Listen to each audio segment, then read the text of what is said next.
नमस्कार, आप देख रहे हैं स्वराज पोस्ट। मैं हूं आपके साथ ऋचा भिलारी। बिहार विधानसभा चुनाव 2025 का रन अपने पूरे जोश पर है, लेकिन इस बार मुद्दा सिर्फ सीटों का नहीं बल्कि सीधी विरासत की राजनीति का भी है। जी हां, एनडीए जो अक्सर परिवारवाद पर विपक्ष को घेरता रहा है, अब खुद उसी जाल में उलझता दिख रहा है।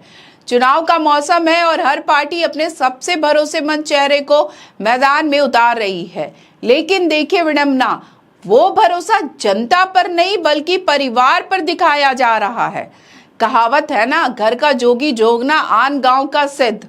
लेकिन बिहार की सियासत में आजकल घर का ही हर सदस्य उम्मीदवार बन चुका है।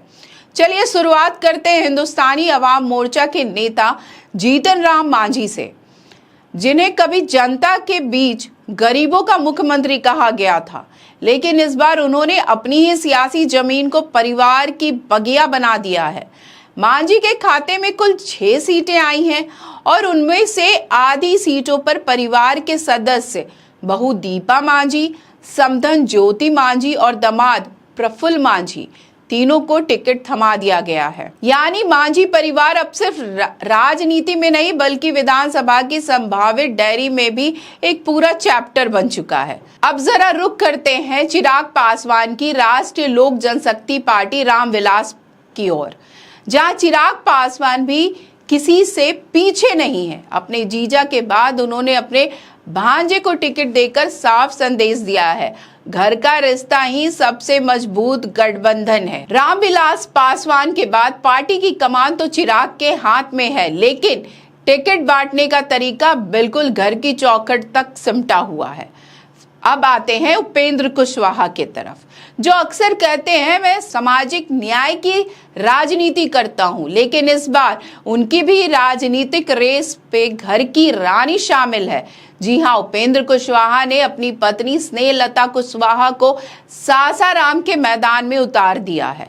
अब ये जनता तय करेगी कि ये सासाराम की सीट होगी या ससुराम की। एनडीए का हाल अब कुछ ऐसा है मानो हर नेता अपने घर की परिवार लिमिटेड कंपनी चला रहा हो, जहां सीटें नहीं रिश्ते बांटे जा रहे हैं। आपको बता दें, सांसद वीना सिंह एक मजबूत महिला चेहरा मानी जाती है। उनके पति अशोक कुमार सिंह लंबे समय तक राजनीति में सक्रिय रहे और अब इस विरासत को आगे बढ़ाने की जिम्मेदारी उनकी बेटी को दी जा रही है। वीना सिंह की बेटी इस बार एनडीए में चुनावी मैदान में उतरेगी। पार्टी का मानना है कि परिवार का सामाजिक पकड़ और स्थानीय प्रभाव उन्हें सीट जिताने में मदद करेगा। यानी साफ है, इस बार मां की सियासत का वारिस बनने की तैयारी बेटी कर रही है। अब हम बात करें लवली आनंद और आनंद मोहन सिंह के बेटे की।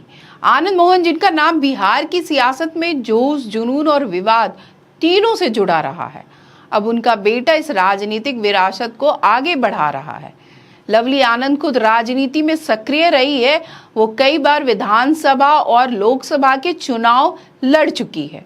अब उनका बेटा भी उन्हीं की राह पर चल रहा है। ये वही एनडीए है जो हर मन से विपक्ष पर परिवारवाद की राजनीति करने का आरोप लगाता रहा है, लेकिन अब लगता है कि परिवारवाद कोई पार्टी का मुद्दा नहीं बल्कि बिहार की सियासत का चरित्र ही बन चुका है।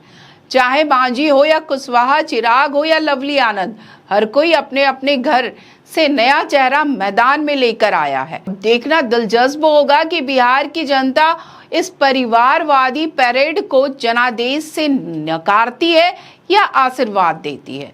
तो आज की वीडियो में बस इतना ही। आगे की खबरों के लिए देखते रहें स्वराज पोस्ट। अगर आप यूट्यूब देख रहे हैं तो चैनल सब्सक्राइब करें, फेसबुक देख रहे हैं तो पेज फॉलो करें। धन्यवाद।